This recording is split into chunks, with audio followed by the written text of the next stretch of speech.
Estoy grabando. Si a nosotros nos preguntaran de qué maneras puede ser objeto de estudio el derecho, yo, tomando en cuenta a un autor específico, como en este caso es Kelsen, aquí lo tenemos enfrente, no nos está interviniendo nadie en interpretar a Kelsen, por lo tanto, se trata de una fuente primaria directa a la que no le estoy reestructurando ni nadie le está agregando puntos de vista, es el autor que nos está explicando la médula de su teoría, que es la teoría pura del derecho. Entonces, nosotros tenemos que tener muy claro cómo piensa Kelsen que el derecho puede ser objeto de estudio, porque él nos va a proponer una teoría que él mismo nombra como positivista. Y positivismo está asociado, que además lo dice en varios de sus apartados, a un conjunto de normas, pero esta es una sola de las definiciones de qué manera nos podemos acercar al derecho. Bueno, esto es muy importante porque la teoría pura del derecho claramente tiene unos avances, pero por razón del tiempo, por razón del contexto, pues también tiene cuestiones que se van quedando desfasadas, desplazadas, y que ya no tienen las mismas respuestas hoy a la luz del tiempo que ha pasado y a la luz de las críticas y observaciones que van haciendo otras autoras y otros autores. Esto es algo que tenemos que entender. Por eso cada obra se analiza en su contexto histórico temporal. No le podemos pedir peras al olmo. Ay, qué tonto Kelsen, ¿por qué no habla de complejidad? Pues porque en esa época nadie hablaba de complejidad. Entonces, no podemos extrapolar o sacar de su contexto las obras, como lo vimos en el Enfocarte pasado, en donde se habla claramente de distinguir la obra del autor de un contexto personal y de un contexto social de su época.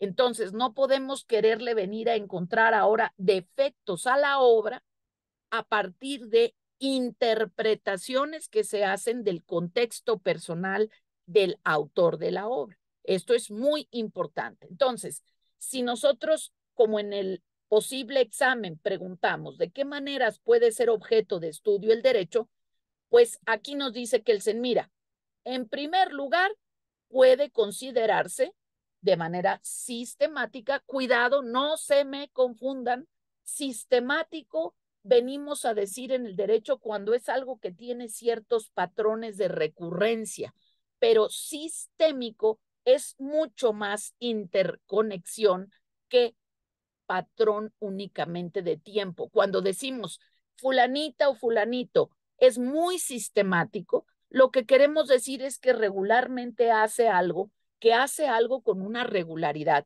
sistemáticamente llega a tiempo, sistemáticamente presenta sus ejercicios de reforzamiento, sistemáticamente trae su temario. Ah, bueno, entonces sistemático viene a ser otra noción diferente a sistémico. Kelsen no usa la noción de sistémica porque no era de su época, a pesar de que la teoría general de sistemas ya se estaba dando a conocer en esa época. Bueno, muy bien, entonces seguimos con de qué maneras puede ser objeto de estudio el derecho.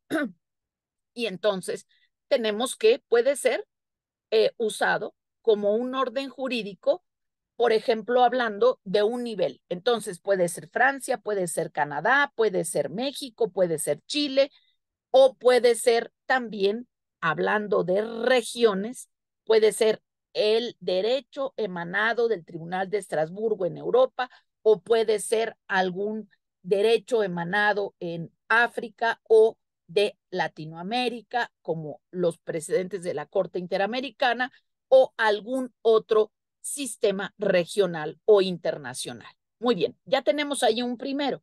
Luego dice, o está un punto y coma, o un determinado grupo de normas de un orden jurídico. Y ahí está esta resbalosísima definición que aún mucha gente sigue usando del derecho como conjunto de normas. Entonces dice, así podemos hablar de derecho penal, de derecho ambiental, de derecho de acceso a la información, de derecho de las telecomunicaciones, y entonces ya tenemos un segundo, y ahí está marcado. Y luego dice, o una disposición jurídica singular, que puede ser, como lo mencionaba, el caso de González y otras en el campo algodonero donde fueron asesinadas, que tiene toda una argumentación en cuanto a reparación integral, costas, muchos elementos que incluso hoy todavía siguen sin cumplirse plenamente, como en el caso de Rosendo Padilla y otros que han sido paradigmáticos. Entonces, ahí está ya una tercera visión del derecho, puede ser como una disposición jurídica singular. Ahí dice como la regularización de intereses moratorios según el Código Civil austriaco, o como la reasignación de género según la Suprema Corte para corregir actas de nacimiento. Esa es una disposición jurídica singular que no obstante puede llegar a tener un impacto en la forma en que se argumenten nuevos casos, porque ya no parten de cero, sino que se van construyendo argumentaciones poniendo énfasis en un aspecto o en otro, haciendo una interpretación de las normas constitucionales y secundarias u otra.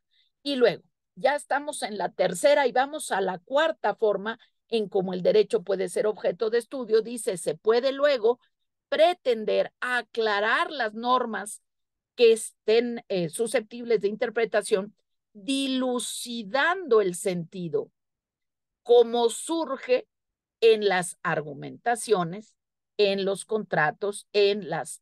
¿Qué quiere decir esto? Y lo tendrían ustedes que haber apuntado cuando dice pretender aclarar la norma o su aplicación, quiere decir hermenéutica. Entonces, el derecho puede ser visto, y yo creo, desde mi muy personal punto de vista y mi teoría, que es el aspecto del derecho que predomina, porque no hay una sola norma que no tenga que tener algún tipo de interpretación, de decodificación o recodificación.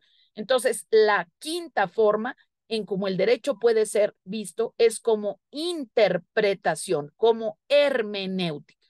Y entonces ahí ya tenemos un campo amplísimo y profundo. Y luego vamos al siguiente punto, dice, ahí sigue hablando de la interpretación, dice, en este caso, el estudio del derecho positivo se vincula, y lo dice claramente, ¿quieres correr la página, por favor? Con su interpretación. Y ahí terminamos con ahí está. Cuando hablamos de interpretación, hablamos de la ciencia de la hermenéutica, que se puede clasificar de muchas formas según cada autor o autora, pero sí tenemos que tener claro que la interpretación se clasifica. ¿Alguien quiere decir de qué manera se clasifica la interpretación? Por quien la realiza, por los medios con que se realiza o por sus resultados. De la manera en que yo realice una interpretación, puedo restringir o puedo expandir el sentido de la norma. Entonces ahí hablaríamos de sus resultados. ¿Es un resultado restrictivo que constriñe o es un resultado expansivo que le da nuevas luces, que le da nuevas aplicaciones? Por quien lo realiza, la puede realizar el estudiante, la puede realizar una persona en la sociedad civil, la puede realizar un doctor, la puede realizar un litigante, la puede realizar un juez de control. Entonces, la interpretación se clasifica para efectos didácticos en al menos estos tres sentidos. Se habla también de una interpretación literal, pero cada vez es una zona más digamos, controvertida, porque si yo hago interpretación literal del principio pro persona en el artículo primero, pues a ver qué quiere decir pro persona, cómo lo interpreto literalmente. Pro persona, en favor de la persona, sí, pero ¿y cómo le hago yo para hacer eso? Yo soy una persona en un hospital en una zona muy marginada, un hospital con muy poquitos recursos. Y entonces yo digo, oiga, lo mejor para mi persona es comer caviar. Entonces, sírvanme caviar porque la Constitución dice que se tiene que aplicar el principio pro persona. Ah, bueno, pues eso justamente no es el principio pro persona. Yo no te puedo dar lo que no tengo, ni puedo mover todo mi presupuesto y todos mis recursos para conseguirte caviar porque es lo mejor para ti. Puede ser que efectivamente el caviar sea lo mejor para ti, nada más que pues no estás en el lugar en donde haya caviar.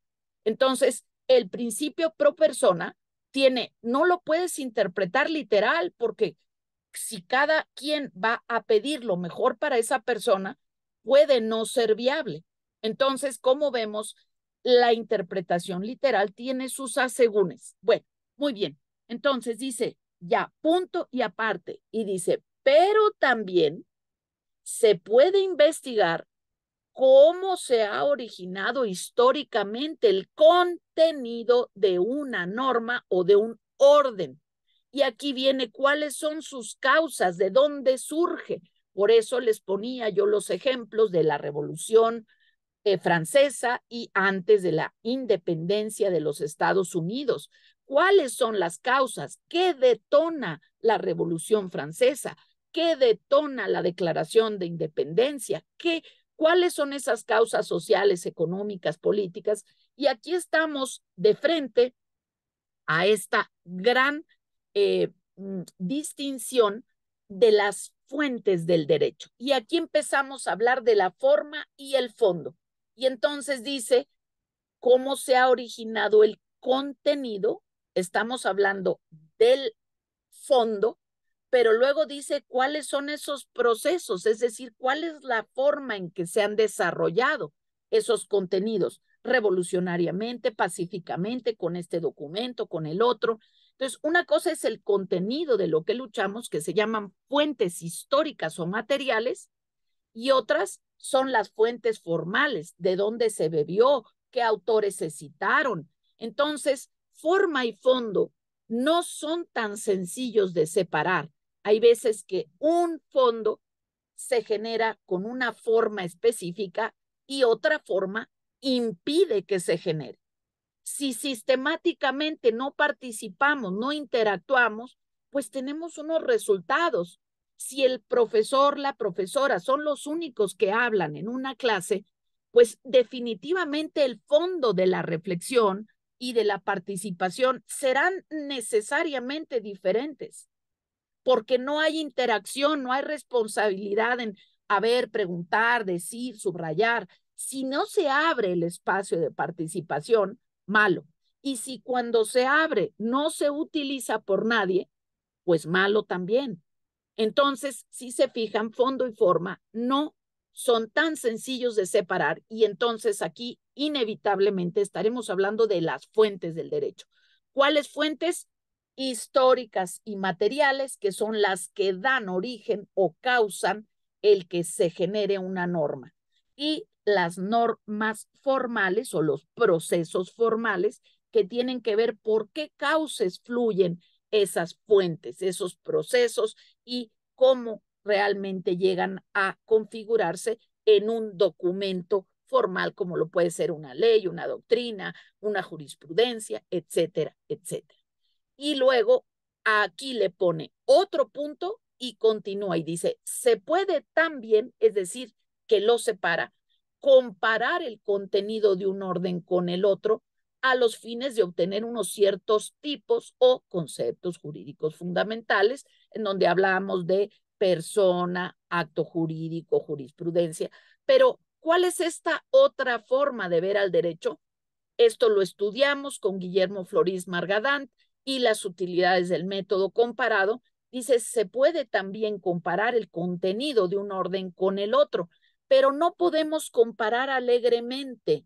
No podemos comparar, por ejemplo, un mamey con una papaya, nada más porque los dos son frutas y porque los dos son naranjas. Necesitamos saber qué queremos comparar, porque si yo comparo papaína, pues no puedo comparar porque el mamey no va a tener papaína, a pesar de que es fruta y que es naranja. Si yo comparo contenido de glucosa, podría ser que sí lo pueda comparar. Entonces, no todo se puede comparar. Yo no puedo comparar el amparo mexicano con el amparo español, por muy amparo que se llamen, porque no se trata de la misma figura, no las procesa la misma autoridad y no tiene los mismos efectos. Es como comparar a una hermana con otra sin decir en qué se les compara o sin ver ciertos conceptos o contextos. Entonces, aquí lo que dice claramente Kelsen son letras y palabras de Kelsen, también puede ser objeto de estudio mediante el método, y en este caso, el método comparado. Y luego dice, por último, ya llevamos 7, por último, 7 formas de qué maneras puede ser objeto de estudio el derecho. Y dice, y por último, apoyándonos en la comparación de todos los fenómenos clasificados, calificados como derecho, se puede investigar su estructura típica, independientemente del contenido fluyente, variante, dinámico que ha tenido en las diferentes épocas. Por ejemplo, desde la antigüedad hasta hoy, ¿ha habido poder legislativo? ¿Sí o no? Pregunta. Sí, Desde la antigüedad hasta hoy, ¿ha habido poder judicial? ¿Sí o no? sí, También ha habido jueces. ¿Ha habido el concepto de sanción? ¿Sí o no? Sí, Bueno, sí, entonces ahí ya encontramos que estamos viendo qué cuestiones, a pesar de que cambie el contenido, han sido invariantes. ¿Por qué? Porque de aquí dice justamente Kelsen, bueno, dice, esa es mi tarea. Esa es la tarea de la teoría general del derecho, una teoría que no se va a limitar a España, a México, a Francia, sino a cualquier orden jurídico, y que queremos ver qué prevalece o qué podemos aplicar a cualquier orden jurídico, no importa en qué época y no importa en qué país. Aquí te precisa que el su objeto, después de haberte dicho de qué maneras, de muchas maneras, es decir, que él no se cierra, él propone y te dice, mira, yo te voy a decir esta teoría pura, cuál es su objeto, de qué se trata, en qué se apoya, pero no me cierro. El derecho puede ser objeto de estudio observable de muy distintas formas, como todas estas que te acabo de referir. Y luego entonces ya dice claramente, esta teoría quiere precisar el método específico, los conceptos fundamentales en los que es posible describir cualquier tipo de derecho, y entonces así dice, la teoría pura quiere ser una teoría general, no una teoría particular. Es una teoría general porque se quiere aplicar a cualquier orden, ¿sí? Y luego dice, ¿cuál es su método? El método es un método de conocimiento. Quiero conocer cuál es la lógica de estos órdenes. Quiero conocer qué los mueve. Y de aquí va a preguntarse sobre los conceptos jurídicos fundamentales. Y ahí dice, ¿de qué manera todo conocimiento jurídico tiene el concepto de norma, en qué consiste determinada conducta, qué quiere decir esto del deber ser, cuáles son los conceptos específicos en esas proposiciones o argumentaciones con las que, último renglón, la ciencia del derecho describe su objeto. ¿Y cuál es el objeto de las ciencias del derecho? Acá ya te dijo el método y abajo te dice, las ciencias del derecho tienen como objeto las normas jurídicas. Y este es un acierto de Kelsen, pero también es una debilidad, porque aquí lo que nos dice él es que él se quiere distinguir definitivamente de la teoría jurídica que predominaba en esas épocas, que era un tipo o varios tipos de justnaturalismo, llamado jurisprudencia conceptual. Y entonces esas normas nos hablaban, ese sistema que Kelsen está combatiendo es el de el deber y el derecho ideal, cómo debe ser el derecho. Y Kelsen no quería saber, y lo dice claramente, cómo debería ser el derecho, sino cómo es para saber qué arreglar. Entonces, el objeto no son solo las normas jurídicas, sino cómo se está aplicando. Y allí es donde Kelsen llega a un límite en cuanto a su argumentación. Entonces nos dice, mi método es una teoría del conocimiento y se ocupa de problemas de la lógica contenida en la norma y la lógica con la que esas normas se aplican. Pero por acá abajo dice, y el objeto es las normas que van a ser el contenido del derecho positivo. Por eso va a definir exactamente qué es el derecho positivo, que es ese conjunto de normas. Muy bien. Cuando fracasa la crítica o ni siquiera es intentada, cuando no se puede negar la unidad lógica de los razonamientos de la teoría pura, y cuando no se le puede descubrir error alguno en sus presupuestos, a menos que groseramente se les malinterprete o se les cambie, basta calificarla de formalista para conducirla pues al foro de los sesgos, de la gente que habla sin saber, de la gente que habla pues nomás de oídas porque no ha leído el texto, no ha leído la teoría pura, ¿no? Entonces dice, basta calificarla de formalista. Pregunta, ¿cuál fue el método del que hablaba Kelsen para su teoría pura del derecho, que es una teoría general? Pregunta. Lo acabamos de mencionar hace un momento.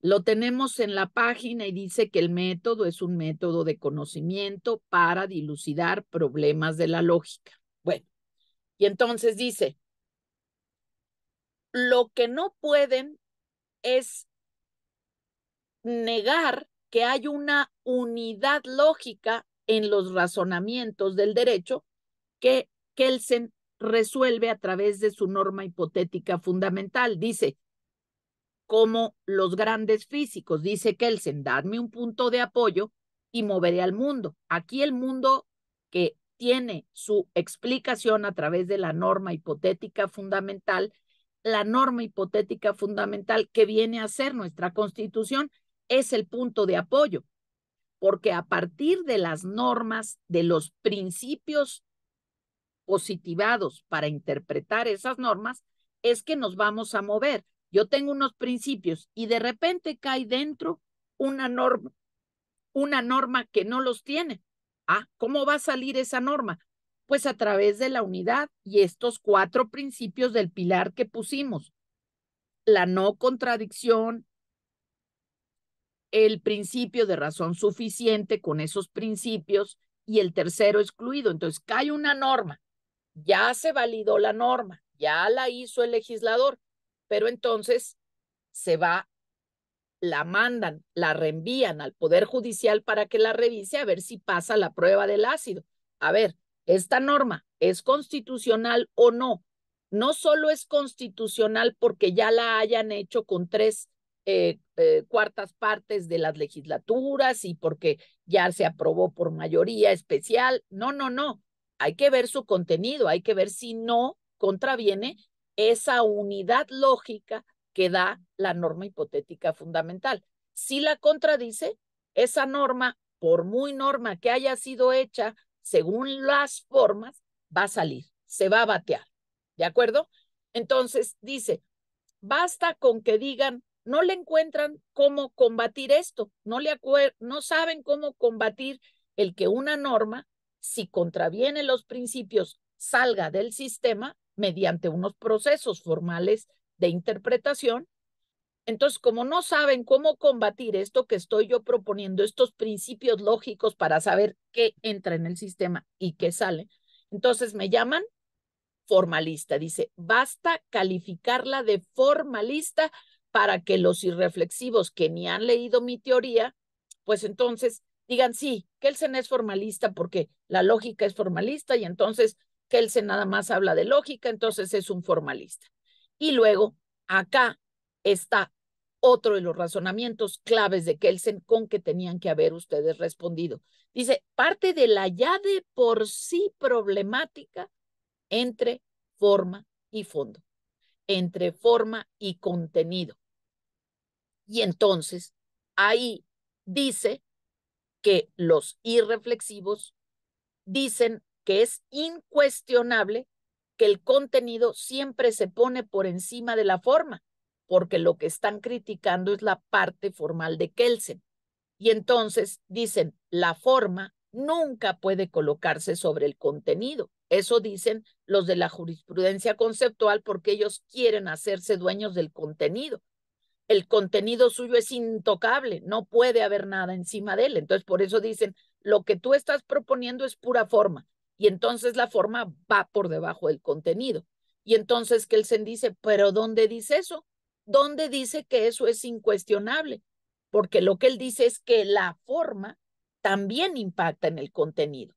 Puede haber una forma autoritaria, restrictiva, y puede haber una forma dinámica de deliberación, como lo acabamos de poner en el ejemplo de la docencia. Si la docencia consiste en que solo la profesora o el profesor hablen, el estudiante jamás, escúchenme bien, jamás va a aprender porque no pone en práctica, no argumenta, no pregunta, no forma pensamiento crítico. Entonces, copiar, copiar, copiar, ¿qué tipo de abogados y de juristas genera? Esa forma no se puede poner debajo del contenido. Yo te estoy dando puro oro, sí, pero si no estás procesando el oro, pues no sirve de nada, porque el que sigue aprendiendo es el docente. Él se dice, él se contradice, él se comenta y él se todo. Entonces, ¿dónde está la participación del estudiante? Entonces, ¿cómo separamos forma de fondo? ¿Cómo hago yo que se desarrollen competencias de pensamiento crítico, competencias socioafecto-emocionales, si ustedes nada más están oyendo? ¿Cómo le hacemos para formar eso? Imposible, imposible, y lo subrayo y lo firmo. Entonces, dice Kelsen, cuando me critican, nada más me critican groseramente, a veces sin leer, por formalista. Pero a ver, dice Kelsen, y ahí batea, díganme en qué parte dice que el fondo siempre va por arriba de la forma. Y que la forma, que es lo que yo estoy proponiendo, no importa. Entonces, allí dice, porque quien conoce la relatividad de esta oposición entre forma y fondo y ha comprobado que un mismo observable, ahí dice objeto, puede ser definido unas veces como forma y otras como contenido. Entonces, quien puede ser capaz de reconocer eso, utilizará con cautela la palabra formalismo. Entonces, ahí tenemos que entre nuestras páginas tenía que estar definitivamente apuntadas las páginas 42 y 43. Vamos a las siguientes dos, por favor. No sé si todo el mundo tenga la misma edición. Vámonos a la siguiente, por favor. Ajá. Sí, y aquí viene el excelente bateo de Kelsen, el excelente bateo de Kelsen. Y entonces dice, en un observable como el derecho, se puede distinguir forma y fondo, forma jurídica y contenido jurídico. Y sin embargo, como totalidad, a veces una cosa puede ser un observable, puede ser visto como forma y en otro como fondo. Y luego aquí ya dice, pero no lo vamos a confundir con otros contenidos, ¿eh? Y luego entonces dice, entonces, así de clave, la cuestión del formalismo no solamente interesa o no interesa tanto esta distinción entre forma y fondo, sino que interesa mucho, vas a ver por qué lo desprecias, qué significa el juicio negativo de valor, porque cuando me dices formalismo, me estás acusando y suele hacerse en forma de juicios peyorativos. Pero si ustedes encuentran una palabra que no conocen y se la brincan y no van a Google a ver qué significa, pues no sabemos ni qué es peyorativo. Peyorativo es inferior, despectivo. Cuando me dicen que el formalismo, que soy formalista, no me lo dicen para felicitarme. Me están acusando, me están denigrando, dice Kelsen. Y hay que ver si esa afirmación de formalismo dice claramente, vale para el conocimiento del derecho, que es el método que él está sugiriendo, y por lo tanto para esta teoría jurídica, o, y ahí batea Kelsen, si más bien se refiere a la actividad dirigida a la producción y aplicación del derecho, a su formación y evolución, es decir, a la praxis jurídica. Cuando tú estás diciendo formalista en forma peyorativa, ¿tú te estás refiriendo a mi teoría o más bien te estás dirigiendo a quien aplica el derecho, a la praxis jurídica? Y ahí es donde Kelsen va a batear un jonrón, porque dice, y él responde, ahí está la pregunta, cuando dices formalista, ¿te estás hablando a mi teoría del conocimiento, a esta teoría jurídica, o te estás refiriendo a quienes la aplican?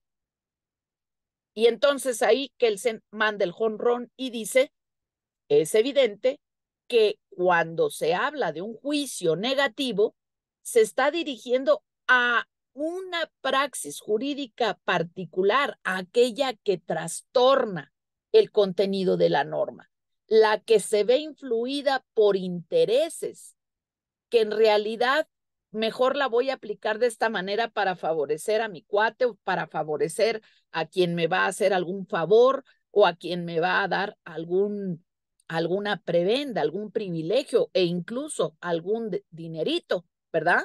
Entonces aquí dice que la acusación se refiere a aquellos que tienen en cuenta ciertos intereses que han de tenerse en cuenta. Entonces, aquí vemos cómo contesta Kelsen cuando le dicen formalista. Uno, contesta diciendo, ¿dónde dice que vamos a poner por arriba la forma o vamos a poner el fondo?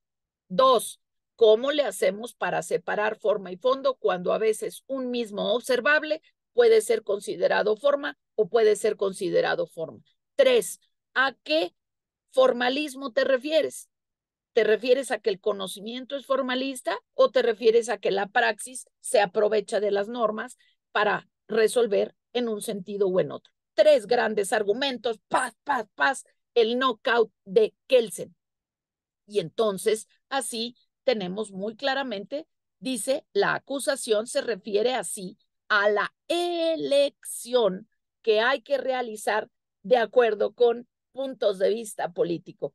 Para acá me conviene, argumento para acá me conviene, argumento para acá, con la misma norma. Y entonces ahí ya tenemos el océano de la hermenéutica, de la interpretación entre las posibles significaciones de la norma que tenemos que aplicar. Y por lo tanto, allí dice Kelsen, pues efectivamente puedes decir que alguien es formalista porque le convino aplicar de esta forma y no de otra. Y entonces, pero acaba rematando, la acusación de formalismo no puede en ningún caso referirse a la teoría del derecho. Como vemos, es contundente y esta es la respuesta para no dar grabación. Muy bien. Entonces, en este modelo que nos presenta, este modelo teórico de Kelsen, su pilar tiene una serie de elementos, algunos resueltos con gran brillantez y otros que hoy en día nos presentan desafíos importantes. Primero, toda su separación de otras ciencias, desde luego, hoy es combatible, porque todo eso que Kelsen quiso purificar o separar del observable llamado derecho, que puede ser observado de muy distintas maneras, como lo hemos comprobado, pues entonces aquí lo que vemos es que justamente hay vacíos y ese es el desafío, que ustedes noten qué palabras ni siquiera se mencionan en todo este texto brillante de Kelsen y si los argumentos que usó para separar al derecho de estas dimensiones, interesada, sí, aquí está, praxis interesada, esto es muy importante porque esta es la respuesta de por qué Kelsen dice, pues que califiquen de formalistas a quienes tuercen el sentido de la ley en sentido negativo. Si lo tuerzo en favor de la persona y para repararle mejor sus daños, pues qué bueno. Pero si lo tuerzo para sacar llevarme una cucharita del molino para mí, pues no se vale. Esos son formalistas que usan la ley para beneficiarse en un sentido personal o de grupo.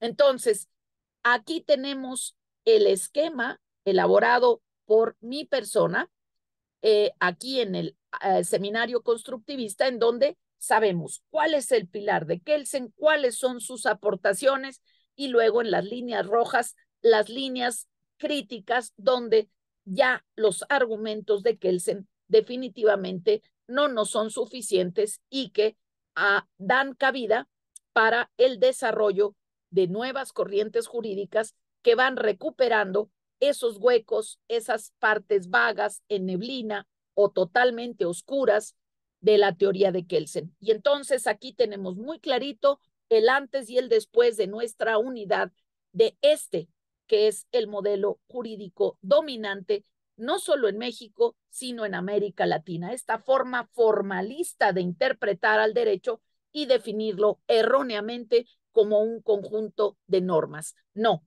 el derecho es una intervención jurídica, es una intervención social, la más amplia de todas las intervenciones, que tiene que ver con todas estas causas de legitimidad que han llevado a la formulación de la norma y su aplicación a los casos concretos, que pasa necesariamente por la interpretación y concordancia de esa norma con el máximo principio contenido en su norma constitucional, que nos da la luz para saber si el contenido de una norma o de una resolución está tendiendo hacia ese avance de la equidad, de la justicia social, o está tendiendo a fortalecer la discriminación, la polarización, la inequidad y las interpretaciones favorables hacia unos grupos o personas con los que nos identificamos más, o peor aún, hacia una corriente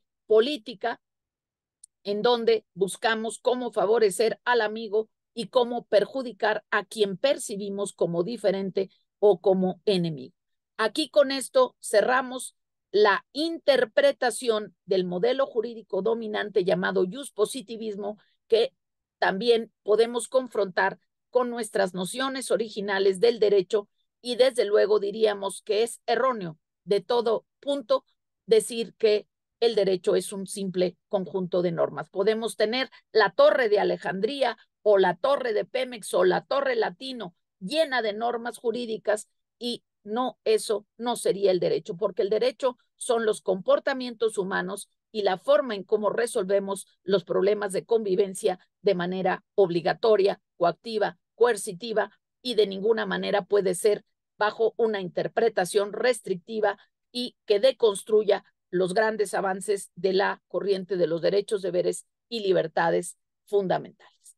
Sin más, dejo de compartir